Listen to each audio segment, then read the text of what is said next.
asato ma sadgamaya tamaso ma jyotirgamaya mrityurma amritam gamaya.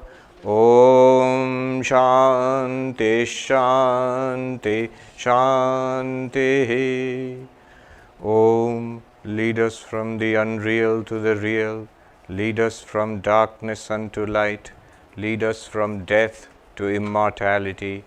Om, peace, peace, peace. Good morning and namaste everybody. When Anirban Babu reached out from the Vedanta Society here in Calgary to me about a retreat, and he said, how about teaching the Vakyavritti, this text? Well, I was very happy because first of all it's about my favorite subject, Advaita Vedanta, non-dual Vedanta. And also secondarily, it's not a text that I have taught earlier. So this is the first time I'm actually teaching it. And I'm going to have a good time. I don't know about you. I strongly suggest that you also have a good time. Otherwise, what can happen? The downside of this kind of thing is, this is serious stuff. It's short but powerful and very serious stuff. Advaita Vedanta is the pinnacle of spiritual wisdom. In all my studies in Eastern and Western thought, in Indian and Western thought, I have not come across a more sublime, more profound philosophy than Advaita Vedanta. You might say, Swami, you are biased. Well, I am, but I think with good reason. It's the most ancient philosophy, most ancient living spiritual tradition in the world, going back 5,000 years or more into the Vedas. And also a living philosophy, the latest, because from the Vedas, from the time of the rishis in the Vedas down to today, where we are sitting here, because of Swami Vivekananda, who is the latest, in the line of spiritual masters. So it's a living tradition passed down through centuries and millennia, and here we are today. In fact, a philosopher, Professor Arindam Chakravarti, said, Vedanta, meaning of Vedanta we all know, is the end. Anta means end, Veda means knowledge. So the end means not literally the end of the Vedas, but the end of knowledge in the sense of the final or the highest teachings, the ultimate teachings of the Vedas, the highest spiritual philosophy contained in the Vedas is Vedanta in that sense. But this Professor Chakravarti, he said, how about Anta does not only mean end, it also means edge. So Vedanta is the cutting edge of knowledge. It's also a play on those who know, the razor's edge. Vedanta is referred to as the razor's edge. In the Kathopanishad, Shurasya Dhara, the edge of the razor. And Somerset Maugham took that in his very well known novel, The Razor's Edge, which brought a lot of people from the West, from the United States, Canada, backpacking to India in search of spiritual enlightenment. But you don't need your passport and your backpack, you can just come to a text like this for that knowledge. But as in all such cases, this most deep, most profound knowledge system, because it's so serious, it demands seriousness from our part. So in this retreat, which is going to be one of the most intense that I've ever done, just in terms of time and energy, because we have got 4 classes a day, today and tomorrow. We'll do as much of it as possible. I think we will just do justice to the text, all of it, I think. But to make it worthwhile and to enjoy it, one must be absorbed in it. So the minimum of distraction, maximum of focus. I will demand from you quite a bit, not only your presence, but actually presence. One Swami who teaches Vedanta, he used to joke, you are here, but you do not hear. So you must hear. What we are going to do now for today, in the morning, the 2 sessions now, the 2 sessions in the afternoon, and then again the 4 sessions tomorrow morning and afternoon. The Advaita Vedanta methodology of hearing, reasoning and meditating, Shravana Manana Nididhyasana, one must listen carefully. And that listening is basically the question of what did he say or what did the text say. I must be aware, otherwise what happens is the mind wanders. Most of the time there is a new phenomenon called intermittent attention. So people are saying this a lot of the times, mostly people are on their screens and then look a little, listen to the lecturer or the meeting, whatever is going on for a little bit and back to the screen and back again. That will not do. So what did he say? What did the text say? That's the first thing. The second thing is, did I get it? Do I understand what's being said? Think about what is being said. The Vedanta claim is nothing about what is being said is beyond our understanding. Whatever we are talking about here is well within our understanding. If only we would pay attention and carefully follow it. All of it is within our experience also. It's something amazing. And finally, to make it true, a living fact in our life. In the Himalayas, they have a saying among the monks, in spiritual life there are just 2 paths. There is 2 ways, 2 broad ways. One is, they say in Hindi, Jano ya mano, do hi raste hai Mahatma ji. Oh monk, there are only 2 ways. Either you know it or you believe it. The path of believing it is something that we are familiar with all over the world. That's what most people think, especially in this part of the world, in the Western world. People think religion means believing something. That's why the name for religion is faith. Yeah? So faith means believing something. That is a path. What is taught in spiritual life, you take it to be real. I don't understand it right now, I don't get it, I don't even experience it now. Maybe I will in the future, hopefully. For the time being, because that holy texts are telling me so, because the spiritual masters are telling me so, let me believe it for the time being. Faith, that's one way. But there is another way, a more direct way, a way which appeals more to our modern mind, our rational mind. And that is the way of knowing it, not just believing it, knowing it. Knowing and believing are 2 different things. Right now, you know that you are sitting here, you know that you are listening to the Swami. And when you talk about something like God or heaven, you say, okay, I don't know that yet, but I believe it. Some people they say, I don't believe it. But there's a clear distinction between knowing and believing. And the radical claim made by Advaita Vedanta by text like this is the highest spiritual truth which we are looking for. I won't keep you in any suspense. I'll tell you straight away. Aham Brahmasmi, I am Brahman, I am the absolute reality, ultimate reality. That truth which Advaita Vedanta teaches, it is not a matter of believing something. You can, but it can actually be a matter of a fact. Right now, it is something to be known. I have put it in other ways earlier, like in Advaita Vedanta, the spiritual journey is not from, I can't see God, then I will experience God sometime, from not experiencing God to experiencing God. That kind of, it's not that. The spiritual journey in Advaita Vedanta, it's not going from earth to heaven, from this life to afterlife. It's not a journey in space. It's not a journey in time. It's not a journey from yourself to some other object called God.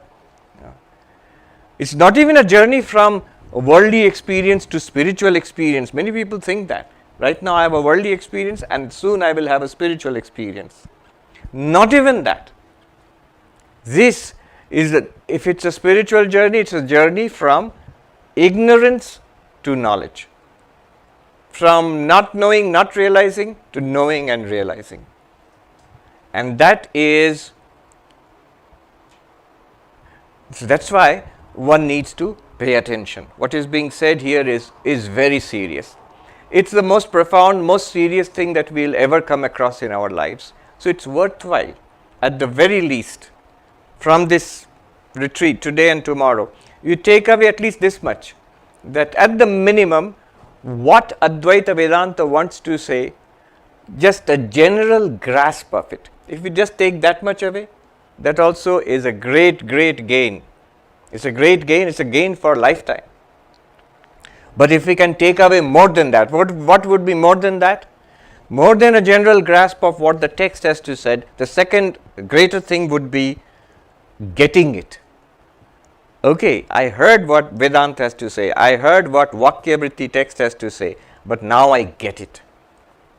And even deeper, the final thing would be, not only have I heard what Advaita Vedanta has to say, what Vakyavritti has to say, not only have I understood it, it's real for me. It's real for me. Then it's done, the task is done. Then you need only to live out the rest of our lives and enjoy the pension, the spiritual pension of that, all right. In general, most of you are not new, almost nobody here is new to Advaita Vedanta, so I'll rush through the preliminaries. That the fundamental texts of Vedanta are the Upanishads, which are found in the Vedas. So literally, Vedanta is defined as the Upanishads. Vedanta Nama Upanishad Pramanam. The source of spiritual knowledge called the Upanishads is Vedanta. So if straight away somebody asks you after this, what is this Vedanta? In America, in the United States, here also I think, many people say, oh, the Vendetta Society. I assure them I have nothing to do with the Sicilian mafia, but it's the Vedanta. Vedanta means Upanishads, and the Upanishads are this bunch of texts found in the Vedas, which are again much larger texts, the foundational spiritual texts of religious texts of Hinduism. And this, the teachings have been encapsulated and taught in the Bhagavad Gita. If there is one text anybody wants to take away from Hinduism or representative Hinduism, it would be Bhagavad Gita. If there is one text that's representative, just one if you want, representative of Vedanta, it would be Bhagavad Gita. And there is another text called Brahma Sutras, which is more philosophical. So these three, Upanishads, the set of texts called Upanishads, the Bhagavad Gita and the Brahma Sutras together are what are called the triple foundation of Vedanta, Prasthanatraya, triple foundation. But where does this text come in? So about 1400 years ago, Adi Shankaracharya, who is the greatest figure of classical Advaita Vedanta, he selected 10 or 11 of the Upanishads to write extensive Sanskrit commentaries called Bhashya commentaries, explaining the Upanishads. And we are very grateful to him for that, because the Upanishads are archaic, very ancient texts, so sometimes difficult to understand. So the Bhashya, commentaries explaining the Upanishads. And then he wrote commentaries on the Bhagavad Gita and the Brahma Sutras. But also what he did was, he wrote books like this, a number of books like these, called Prakarana Granthas, introductory texts. So apart from the foundational literature of Advaita Vedanta, Upanishads, Bhagavad Gita, Brahma Sutras, you have Prakarana Granthas, introductory texts like this. Some are quite long, like Viveka Chudamani. Some are short, like Vakyavritti. But they all do the job. What is the job? Of presenting the teaching, the heart of the teaching, the core of the teaching, what you need to know. You need to know only one text. It's not that it's like a library of knowledge. The more you keep reading, the more and more you will know.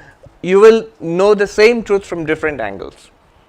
So any one text also tells you the whole truth, the heart of it. Aparoksha Anubhuti is one such text. Vivek Chudamani is one such text.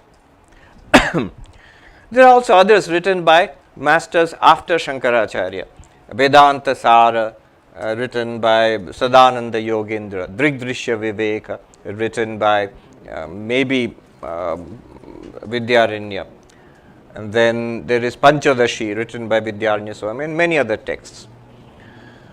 This text is not so well known. It is by Shankaracharya himself. The uniqueness of this text is Vakyavritti. It's a short text.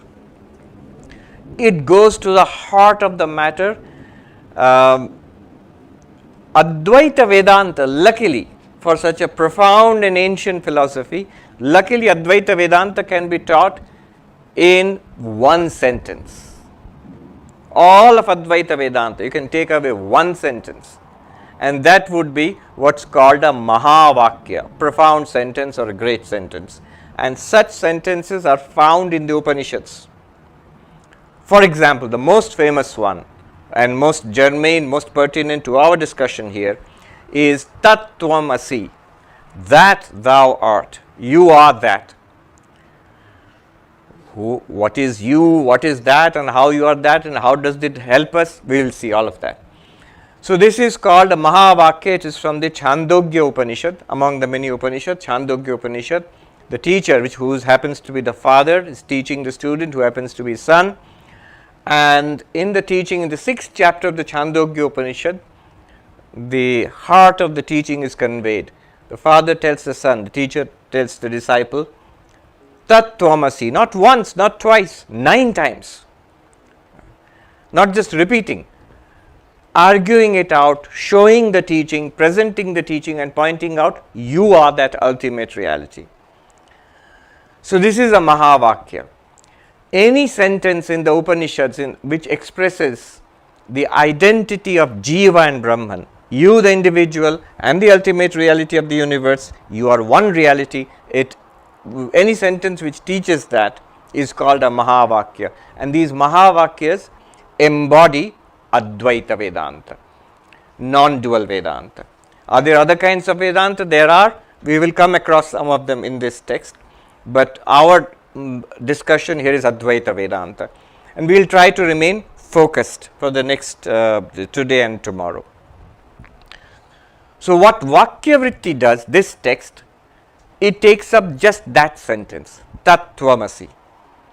And remember, that's the heart of Vedanta. That's all of Vedanta.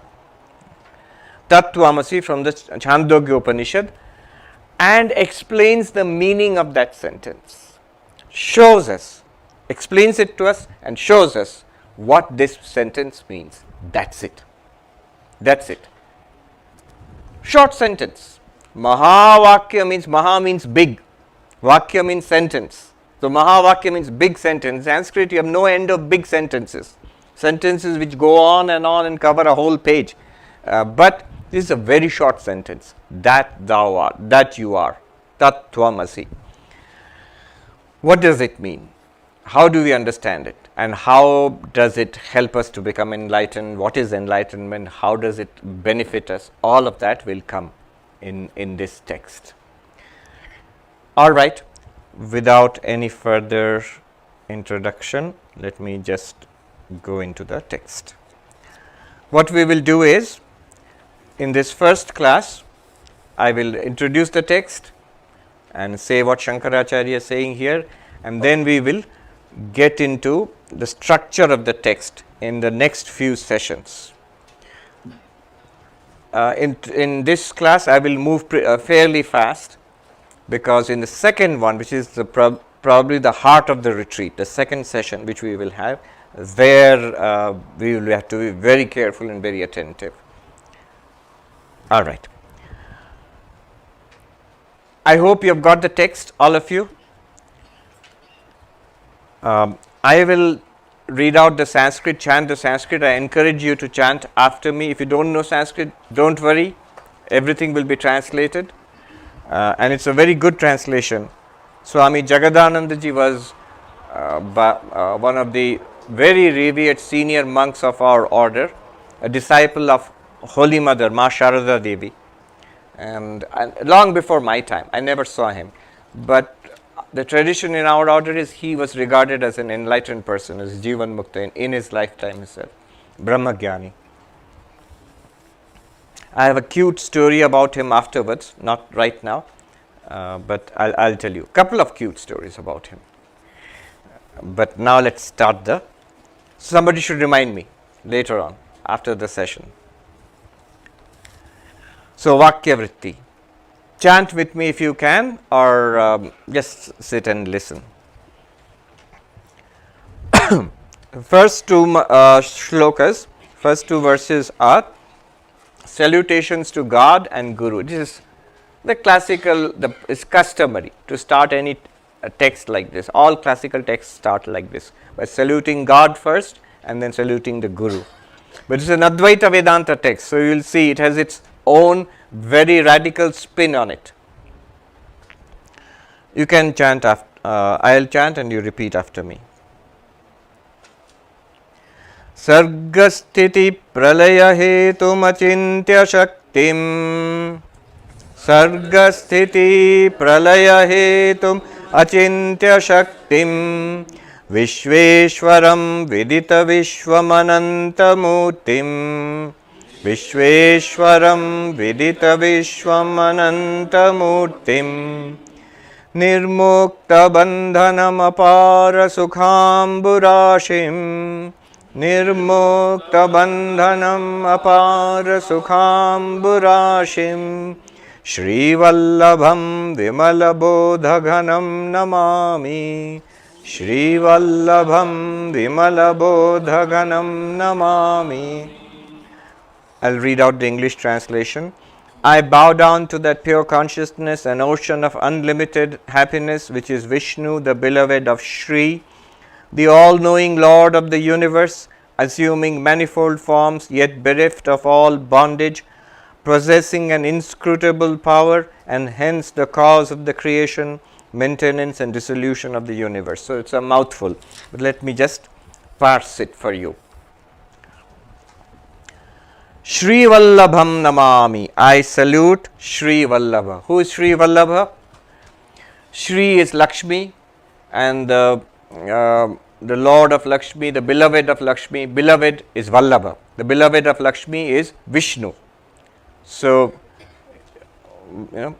the first couple, first lady, Shri, and the Lord of the universe, Vishnu, Shri Vallabham.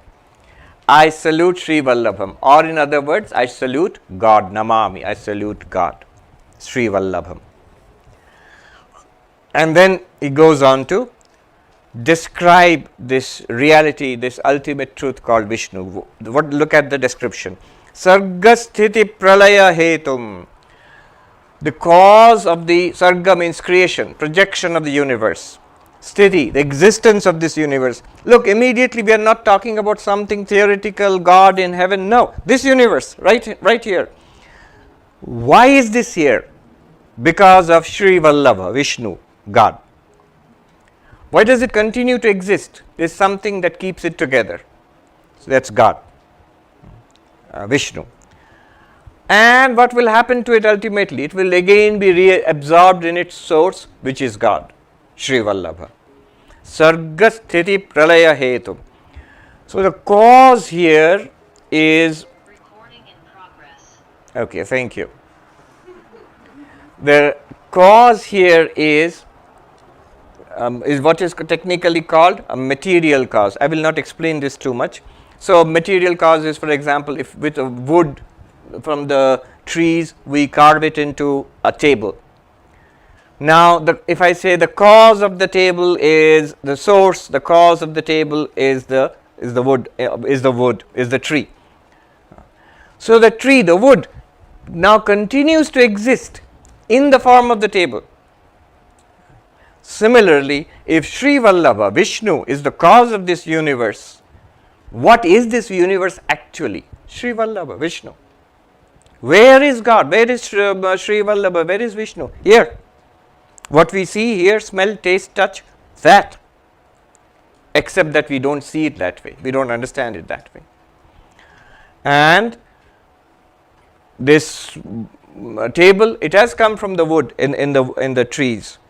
And it is existing because of the wood. And one day when it's broken, it's sold off for firewood, it will still be wood. It's gone back to its source as it were. It existed in its material cause wood, it came from the material cause wood, and it will go back. Similarly, of this universe. How is Vishnu capable of doing this? Achintya Shaktim. So, the power of Maya. Maya is the power by which the ultimate reality appears as this universe. A dualist, one of the dualistic schools of Vedanta would say Maya is the power of the Shakti by which God is transformed into this universe. Advaita Vedanta, we will say the ultimate reality is not transformed into anything, it only appears as this universe. But in any case, that inscrutable power, people ask, why? Why couldn't God let well enough alone? Why create all this or project all this or even appear as all this? I mentioned Somerset Maugham. So he went to India and he studied Vedanta. He had a fairly good grasp of Vedanta. When he heard that God projected this universe, Brahman, the ultimate reality, projected this universe, his comment was British, dry humor. So he said, I feel when you look at the world, one feels that Brahman could have left well enough alone, need not have projected this universe. So why? Achintya Shaktim, because of this power of Maya. And this power of Maya is inscrutable. Even to understand this world is extraordinarily complex and mysterious. And the source, imagine the source of this world is Maya. So it is Achintya Shaktim. Technically Achintya Shaktim because Maya is supposed to be Sad Asad Bhyab Anirvachaniyam. That means it is neither an ultimate reality like Brahman nor unreal either. So it's neither an ultimately real reality, Brahman is the ultimate reality, or nor is it completely unreal. So cannot be expressed as ultimately real, cannot be expressed as unreal, therefore inscrutable, achintya. I know some of this I am rushing through, but we'll keep coming back to it. Don't get, don't be like, I used to have that kind of a mind. I didn't get that part. Now I won't get anything more. That's going to come later. No, don't be like that. You will get most of it. And what you did not get, by repeated hearing in different ways, it will become clear. Vishveshwaram, the Lord of this universe. So there is a power which controls the whole universe, and that is Vishnu.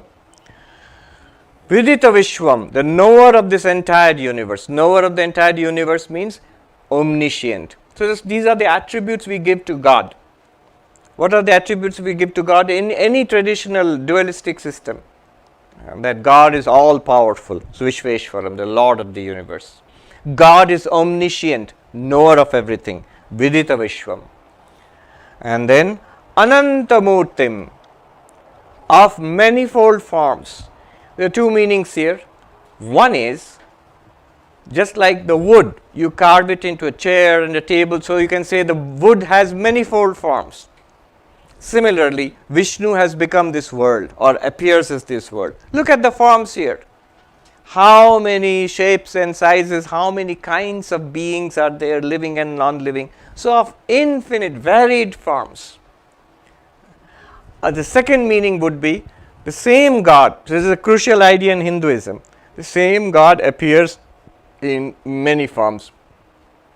Say Sri Vallabham, you might say, hey, wait a minute, I am not particularly a worshipper of Vishnu, I am worshipper of Shiva. Good enough. Anantamurti, one of the murtis, the forms of that ultimate reality is Shiva. Another murti is Kali, is Durga. And for an Hindu, it's very easy to extend it to the God of the Christians or the Muslims. So many ways God of the universe can be understood or conceived of.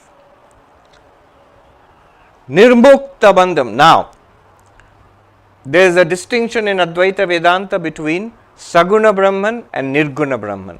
Saguna Brahman is, to put it very simply, the Brahman with attributes, the God of religion.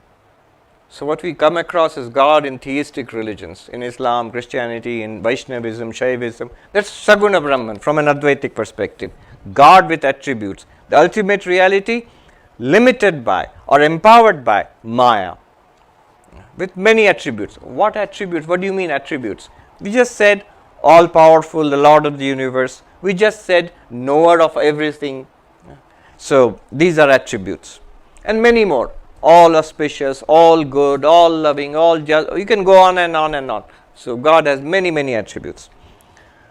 So this is called Saguna Brahman. The first two lines we talked about Saguna Brahman, God with attributes, the God of religion.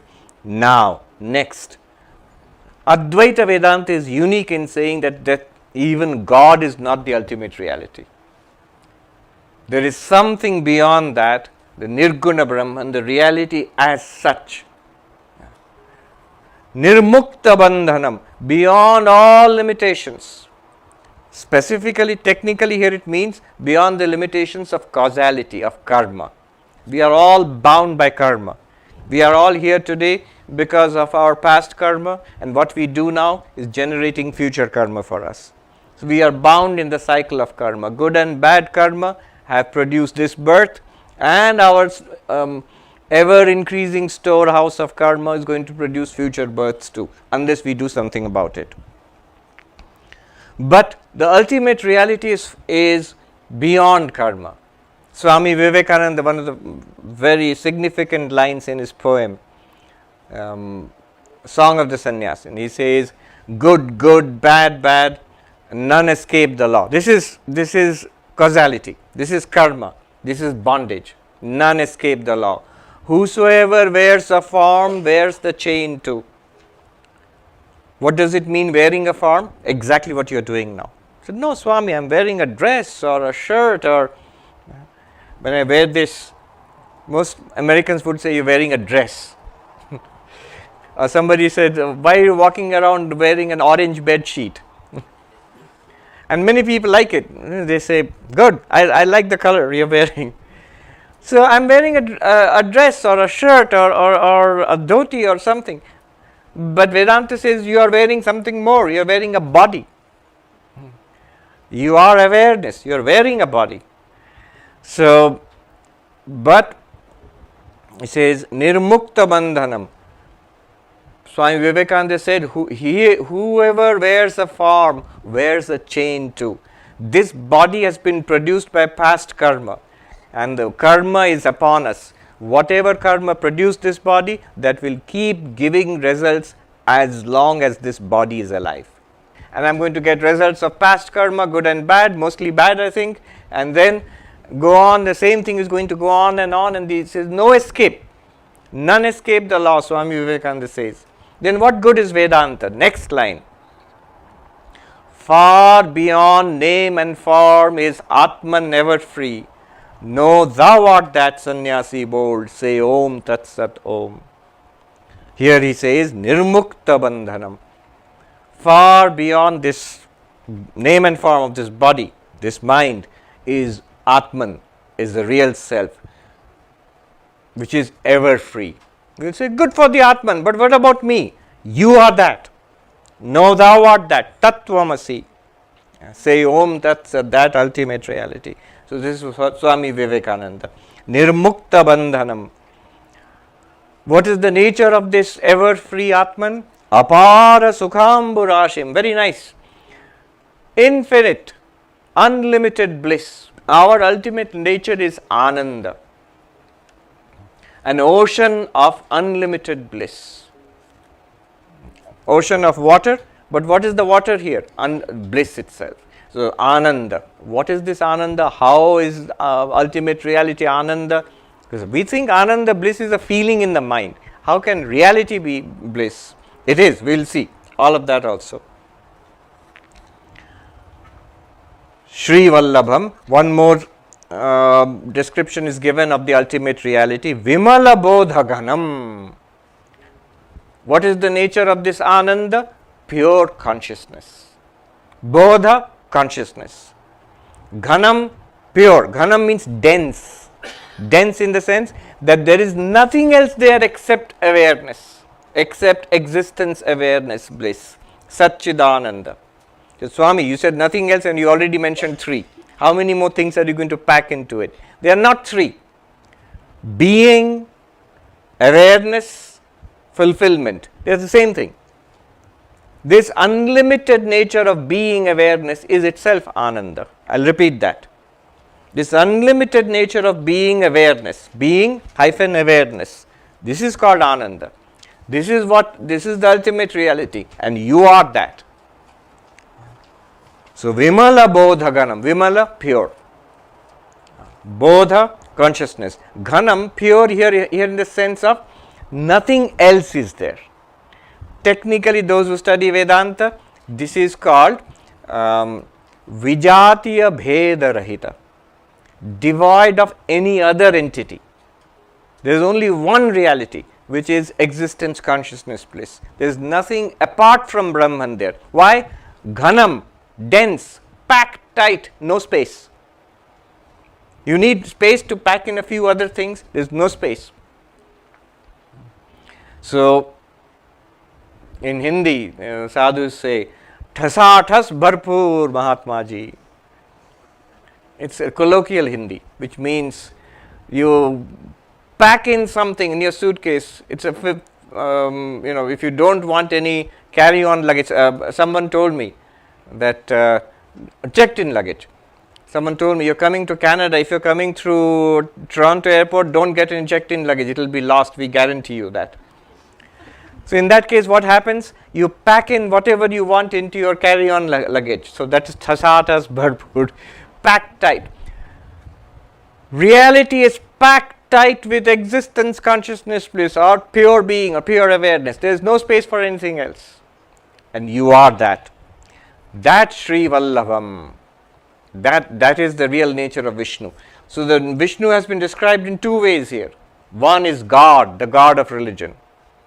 All-knowing, auspicious, the Lord of all, the creator of this universe, pervading this entire universe. That's God. And as pure consciousness, pure consciousness, pure bliss, pure being. Saguna Brahman, Nirguna Brahman. Such a Vishnu, Tam Namami, I salute. Magnificent. What an opening. But he is going to surpass this opening in the very next line. Let's go on. Here is where the sheer radical nature of Advaita Vedanta, there is a Jewish word, chutzpah, which I learned in New York. The sheer chutzpah of Advaita Vedanta is going to come next. Number 2. In the second shloka, he is going to salute the Guru, but see what he does here. Shankaracharya. You can repeat after me. Yasya prasadat ahameva Vishnu. Yasya prasadat ahameva Vishnu. Mayyeva sarvam parikalpitam cha. Parikalpitam cha. Itham vijanami sadatma rupam. Itham vijanami sadatma rupam. Tasyangri padmam pranatosmi nityam. Tasyangri padmam pranatosmi nityam.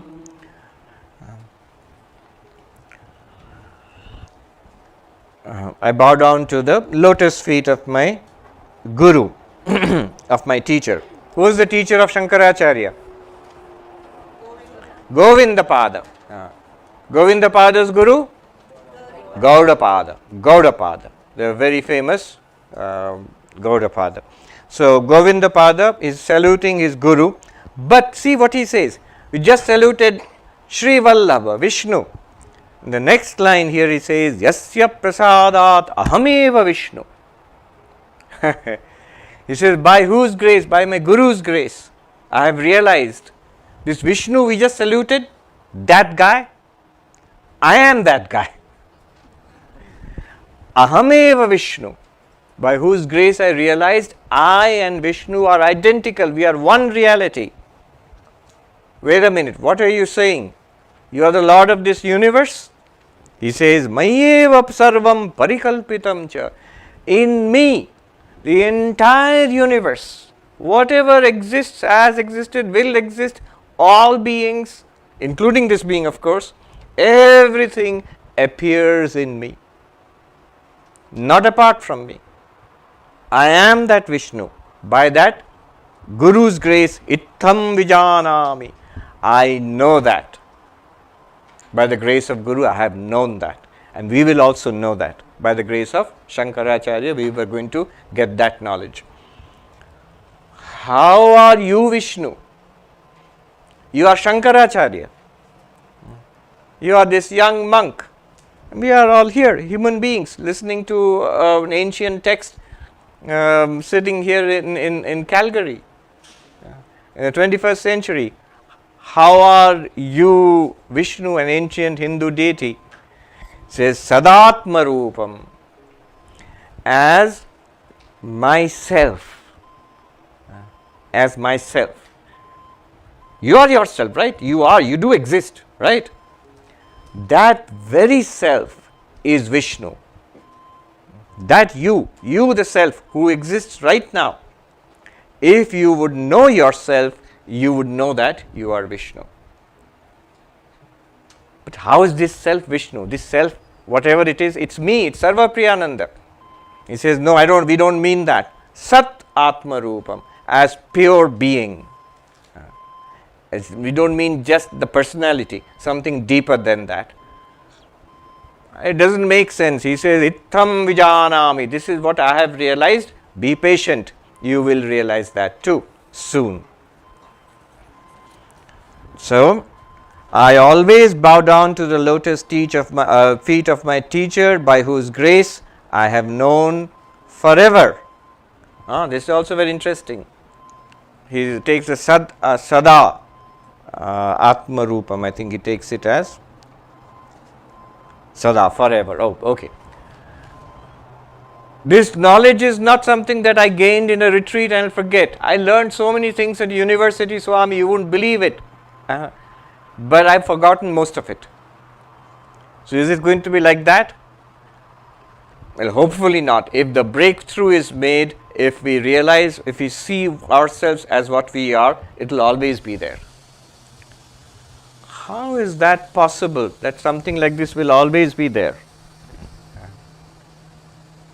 How can any knowledge be always be there? There is some knowledge which is always there for each of us effortlessly. You know what that knowledge is? Just the knowledge of your own existence. And sometimes you use the example of your name. So if somebody asks me, what's your name? I say Sarvapriyananda. Now that knowledge is there all the time and effortlessly. But it's not that I'm thinking about it all the time. It's not I'm desperately holding on to it. And yet even the name Sarvapriyananda is something that has been given to me, just when? 2004 when I got sannyasa 18 years ago. So it was given to me. That also has become so effortless for me. But there's something genuinely, effortlessly there for us, the sense of our own existence. I am. That knowledge requires no education, no effort, no sadhana. That's there. We are going to investigate into this, the very, very sense of our own existence, and find out that we are Vishnu, just like Shankaracharya did. And that knowledge will be there forever for us, because the knowledge of ourselves is always there for us, effortlessly so. Just that we don't really know what it is. Okay. Now let me start. Have you even started, Swami? Yes, this is just the invocation. but the style of the author is such that whatever has to be taught has already been indicated here. The essence has been given here. Now it's going to start. In most of these texts, Vedanta is a knowledge system. So, like a knowledge system, it's always transmitted from teacher to student, usually in the form of a dialogue. So, there is a student who goes to a teacher and asks a question, and the teacher gives the answer to that, and that's how Vedanta proceeds. Even Bhagavad Gita, it's a dialogue. Krishna and Arjuna, it's a samvada, a dialogue between two people, teacher and student. So, we come in the third and fourth verses. The student comes to the teacher. So, the introductory portions, which will go on up to the 10th verse, I am going to rush through a little bit. Tapatrayarka santapta, tapatrayarka santapta, kaschid udvignamanasa, kaschid udvignamanasa, samadhi sadhanair yukta, samadhi sadhanair yukta, sadgurum pariprichhati, anayasena yenasman, anayasena yenasman, muchyeyam bhava bandhanat, muchyeyam bhava bandhanat, tanme sankshipya bhagavan, tanme sankshipya bhagavan, kevalam kripaya vada, kevalam kripaya vada. Translation.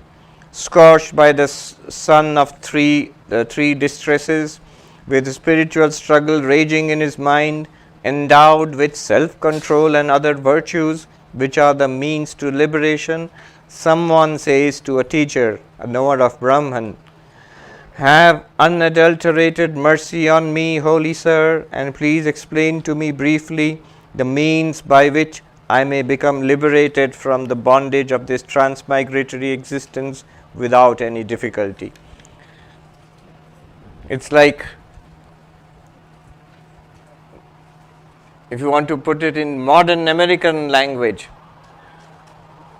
what somebody might say in Central Park in Manhattan, he'll say, "Yo, give me the truth."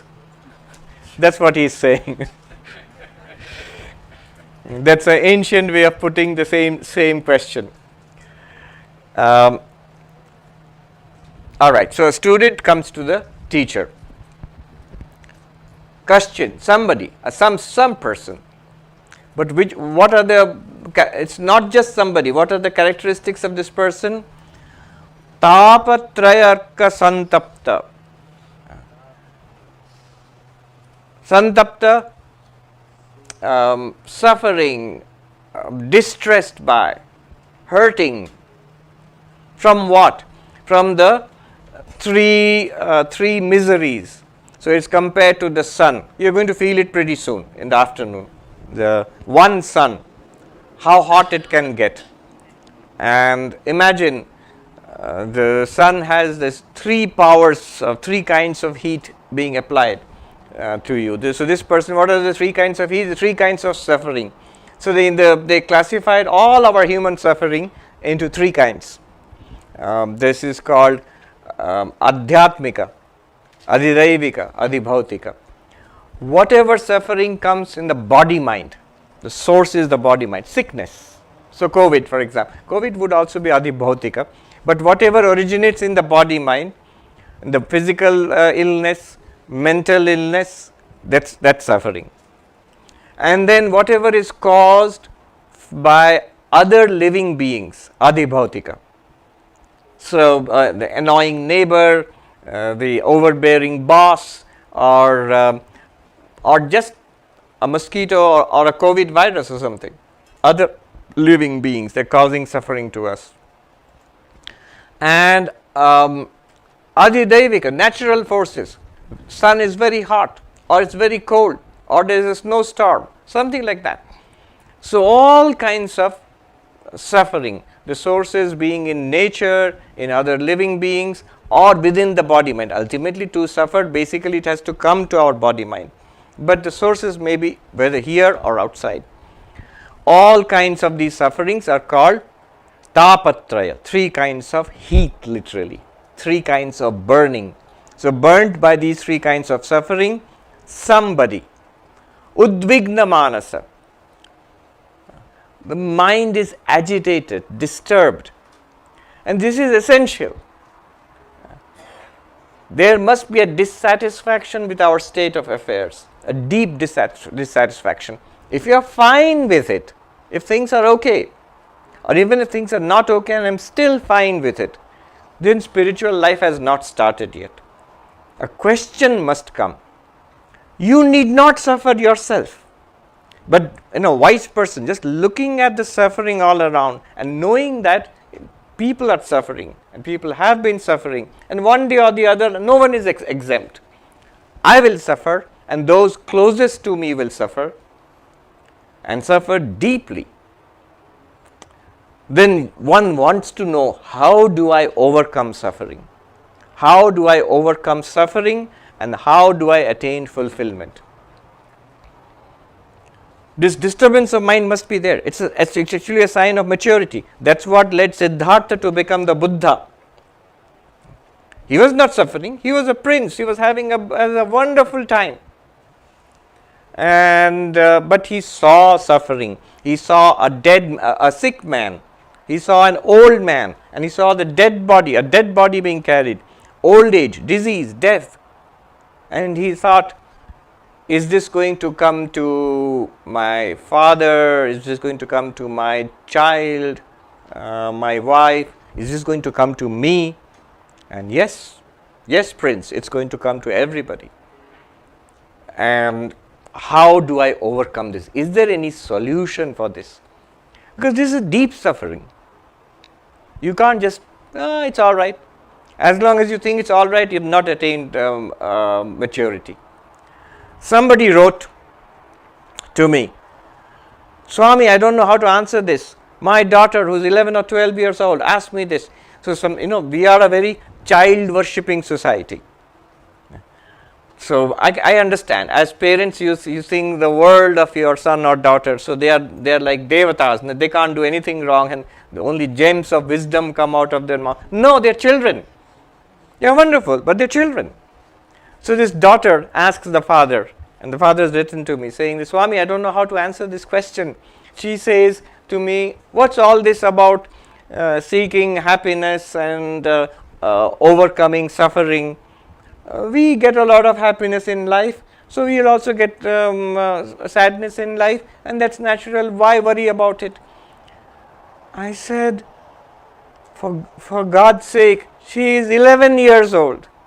She hasn't seen suffering in her life.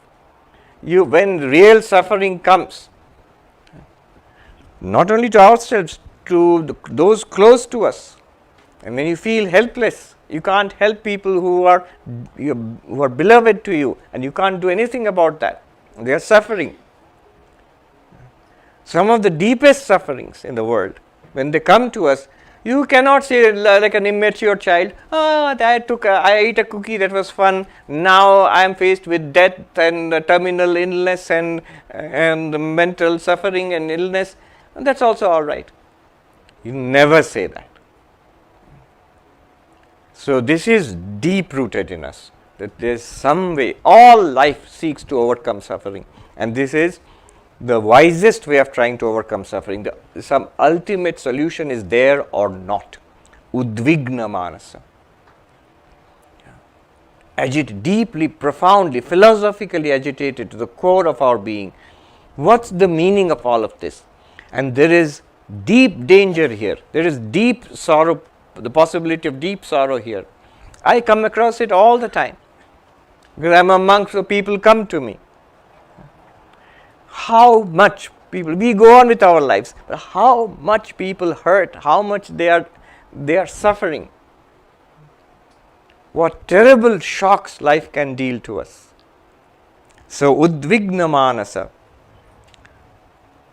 Then some qualifications are necessary. Not only just being miserable is not a qualification. Just being miserable doesn't make you spiritual. Shamadhi sadhane yuktaha, qualified with the fourfold qualifications.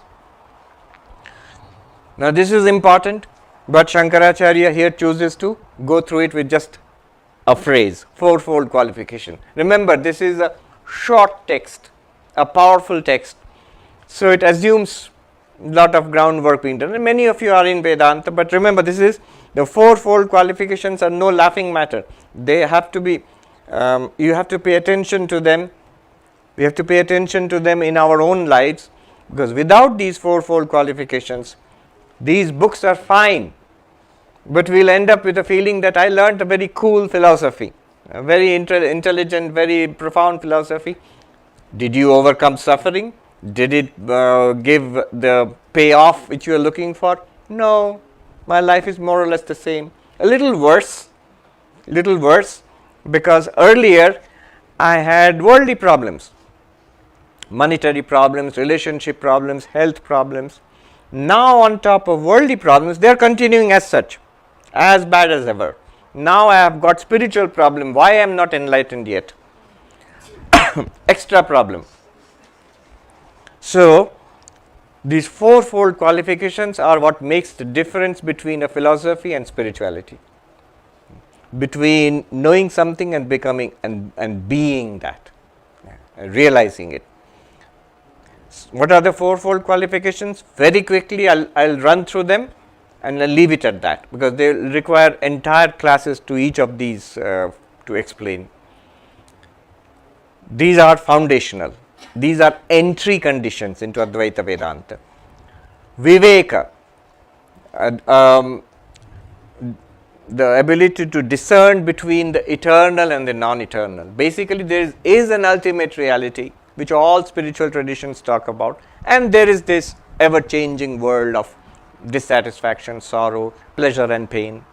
So discernment, in Sanskrit, nitya anitya vastu viveka, the ability to discern, discriminate between the eternal reality and the ever-changing world. Second, vairagya, a dispassion for worldliness. Since I have this intuition that there is such a reality, there is something worthwhile in spiritual life, the rest of this world, I must have an attitude of dispassion for it. That means not being too much involved, not taking that this world itself will give me what I want, which is how we have been living our lives until we came to spiritual life. Everything is here. Why bother about spirituality? No, everything is not here. This world, as Sri Ramakrishna said, it's like a string of zeros. If you put a 1 before the zeros, then the zeros have value. 1 plus 1 0 is 10, 1 plus 2 zeros is 100, and so on. Take out the 1, no matter how many zeros we gather, it's still 0. So this is vairagya, dispassion for the zeros and seeing the value of the 1. Then third one, Shamadhi Shat Sampatti, the sixfold treasure. Sixfold treasure. So they have been a little deceptive here. They meant 4 entry conditions, and in the third one they are packed in 6. So it becomes a total of 9. You work out the math yourself. 6. Quickly, what are the 6? These are 6 disciplines. Spiritual life, we need discipline. What are the 6 disciplines? You will see these are basically what is needed for any kind of great endeavor in this world. So 6 disciplines. Shama, mental calmness, not restless mind. Dhamma, physical calmness, control of the physical organs, not restless body. Titiksha, a spiritual toughness. Titiksha means fortitude, toughness. The world is throwing problems at you. Oh, well, you don't say bad world. Why is it throwing problems at me? No, it's just giving you what you are drawing out of it with your past karma. It's our karma, which is coming in the form of many troubles. Just as you would, put up all these troubles. So how much troubles we put up to hold on to a job, to raise a family, for many, many years you struggle and you put up with physical illness, with upset mind and so on. Similarly, put up with the troubles the world will keep throwing at you, put up with it for the sake of spirituality. And then titiksha, so putting up with troubles without being shaken, thrown off your goal. I don't feel too good, I won't meditate today. Oh, it's too hot. If it was not too hot, I would have been enlightened by now. No. This is good. This titiksha is tapasya. It creates a kind of pressure from the environment which actually focuses our minds. I remember one big mistake we make in spiritual life is, I can make things a little more comfortable, then I can meditate nicely, then I can study nicely.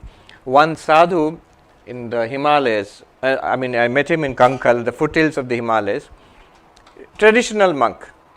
So the kind who does not stay in one place, wandering monk. There are still many of them in India.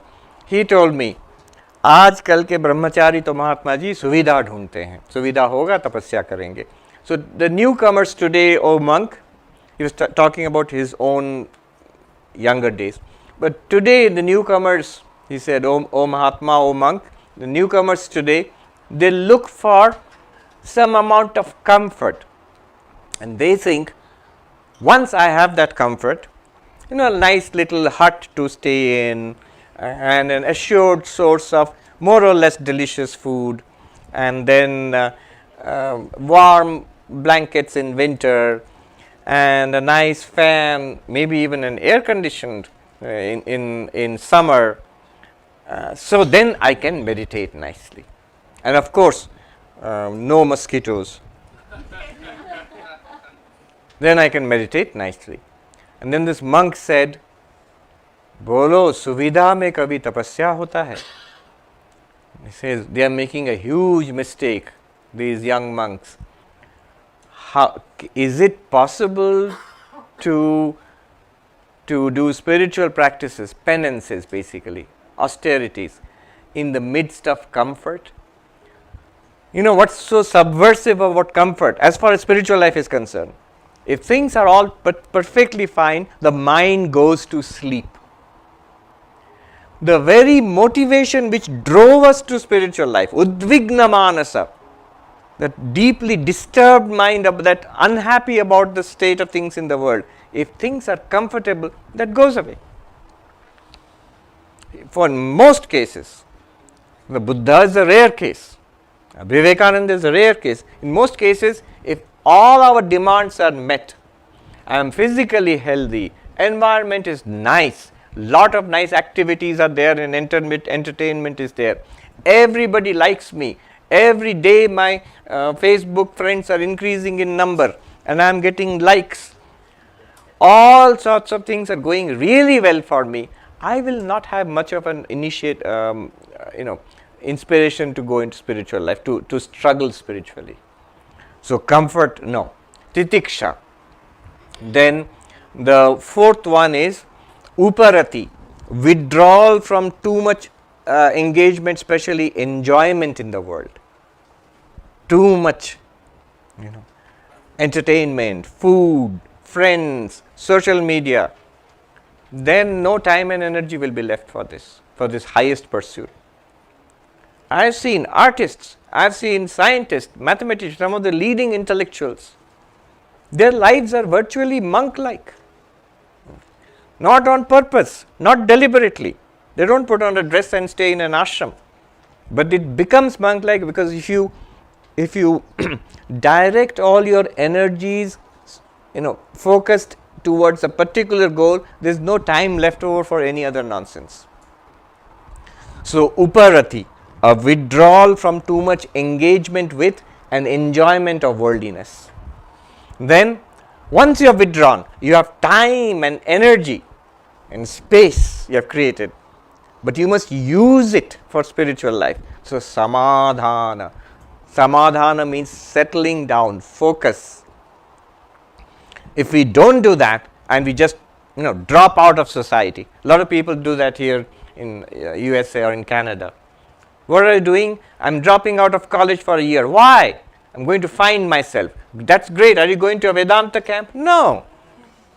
I'm just going to hitchhike and travel the world. Maybe good, but that is not focus. Samadhana. Here you have found the truth. You have found something deeply purposeful and meaningful. Settle down. Stay with it. Samadhana. Then Shraddha. So a deep faith which will sustain us, that whatever is being taught here, whatever we are reading here and listening to the teachers, this is true. I don't get it now. I get it, but I have not realized yet. So this is possible for me, and it will happen to me. Till that time, let me take it as being true. This is called Shraddha. Six characteristics. So Shama, Dhamma, Uparati, Shama, Dhamma, Titiksha, Uparati, Samadhana, Shraddha. These are all packed into the 6 treasures. What is the 4th one? Remember the math, 4-fold qualification. Mumukshutvam, intense desire for freedom. An intense desire for freedom. I can see a desire for freedom coming in the faces of many people. When is he going to stop? When is the tea break coming? I'll just take a few minutes more. With these qualifications, he approaches the Guru. With these qualifications, enlightenment is assured. You might say it's a big deal, then we don't have those qualifications. You do. Just imagine how much trouble, and I know many of you have taken a lot of trouble to be here because you have come from distant parts of this very vast country. You have taken the trouble to come here, the time and expense. You have to reschedule your week or your month. So all this trouble you have taken, there is an intuitive feeling there is something deep and profound and worthwhile. That is Viveka. We have to push this up. We have to work on this, sustain these 4-fold qualifications so that they are strong, they are healthy. And then the student asks, you will see the student here is very good, very clear thinker and direct. He speaks and Guru praises him. You are direct and straightforward. You don't waste words. So the student says, Anayasena asman mucheyam. Tell me the truth. Tell me that highest truth, that by which I'll be free. He is very practical. I want benefit from it. I'll be free of all suffering. That's my goal. And it should be easy. Don't tell me go to the top of the Himalayas, or we went to the ice field here. They told us that there are 800, you're standing on 800 feet of ice. Don't tell me to go there and sit in a glacier and meditate. No, tell me something that's easy. Anayasena. Then he says,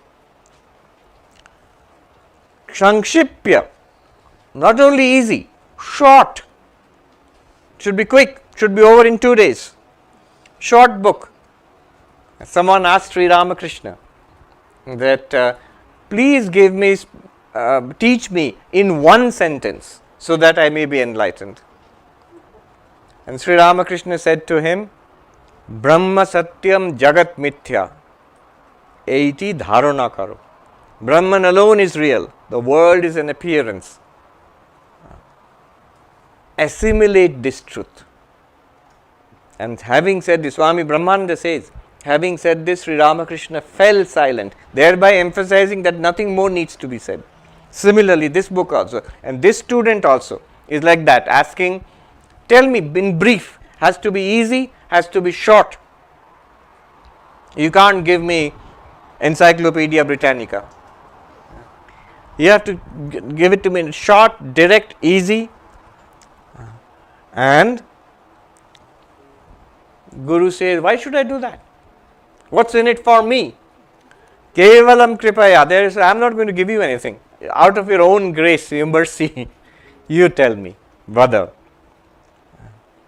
My Lord Bhagavan but please tell me this, by which I will be free. Muccheyam, let me be free of all suffering, the bondage of this bhavabandhanam. Not only these three kinds of suffering in this life, but we as Hindus, Buddhists, Jains, Sikhs, we know we believe in a cycle of births and deaths. So it's not just this life. It's this problem multiplied 1,000 times, 10,000 times. How do I get out of this? Now I'm going to quickly read through the dialogue which follows and then set you free temporarily.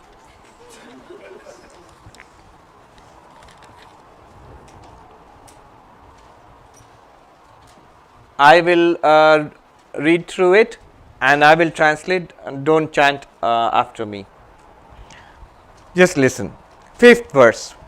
Guru Ruvacha Sadvite Vachanabhyakti Pratibhati Vadamite Idam Taditi Vispashtam Savadhana Manashrinu.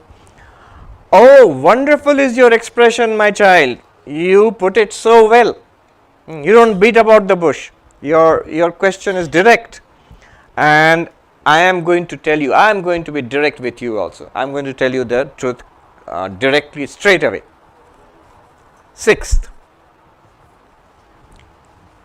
What is the truth? And the theme of this entire book. 6th verse.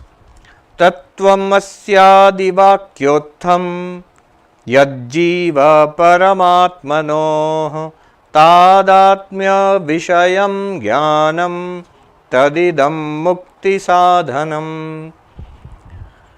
The identity of the Jiva and Brahman.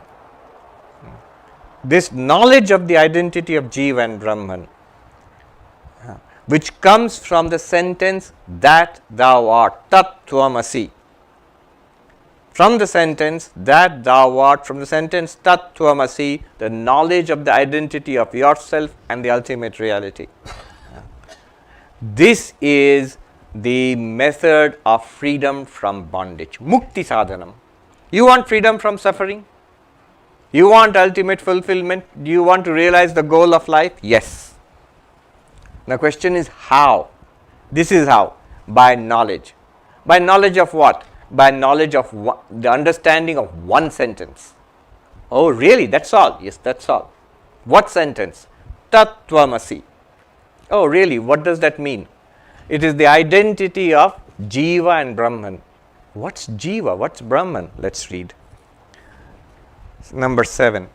Shishya Vacha Ko Jiva Kaf Paraschatma Tadatmyam Va Katham Tayo Tattvamasya Divakyam Va Katham Tat Pratipadayet. What's Jiva? What's Paramatma, Brahman, the ultimate reality? And what does it mean, identity of the two?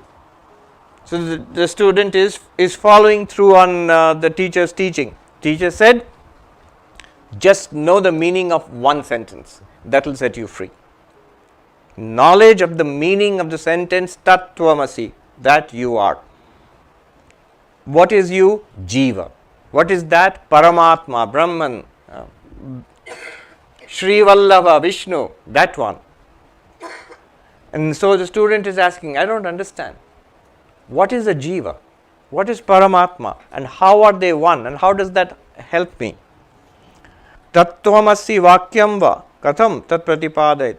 So what does the whole sentence mean? What do those words mean? And what does the whole sentence mean? Please to teach me. And the Guru says, number 8.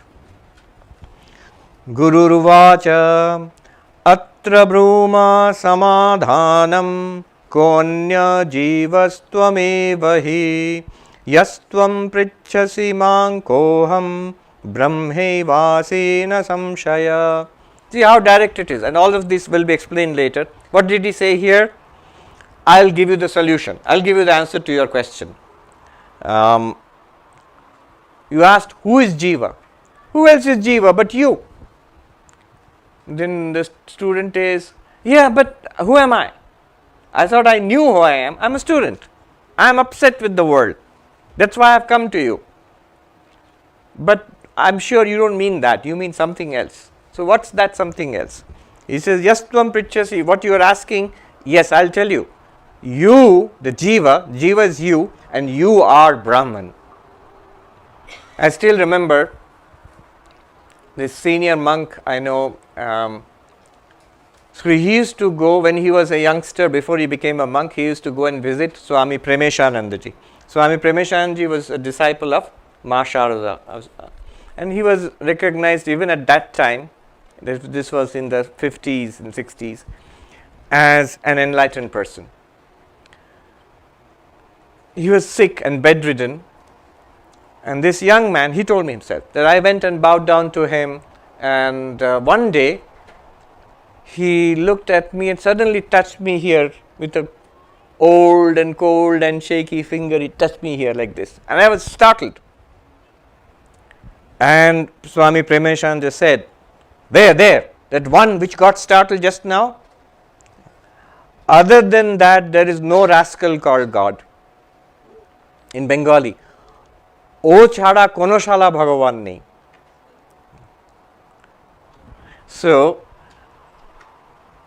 where Sri Vallabha, and he is calling a rascal called God. What he means is, you are Brahman, but what you? Not you as the person. So we will see the meaning of that. This is what he is doing here. You are Brahman. What does this mean? How do I realize that I am Brahman? What is Brahman? We will see that. The student is making his question, sharpening his question a little more. Shishya vacha padarthameva janami nadyapi bhagavan sputam aham brahmeti vakyartham pratipadye katham vada. So student is saying, look, my problem is this. I don't know the meanings of the words, and therefore I don't know the meaning of the sentence. To know the meaning of a sentence, you need to know the meanings of the words.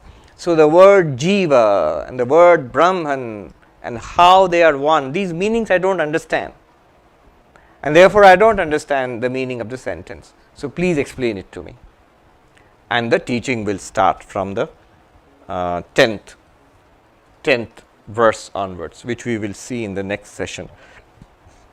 Next session, let's push it back 5 minutes. Is that all right, Anirban Babu? So we don't have to push it back. We have 20 minutes, so we make it 15. We can start 11:30. Okay, we'll try to start at 11:30. Though you have got basically 10 minutes now. Om Shanti Shanti Shanti Harihi Om Tat Sat Shri Ram Krishna Arpanamastu.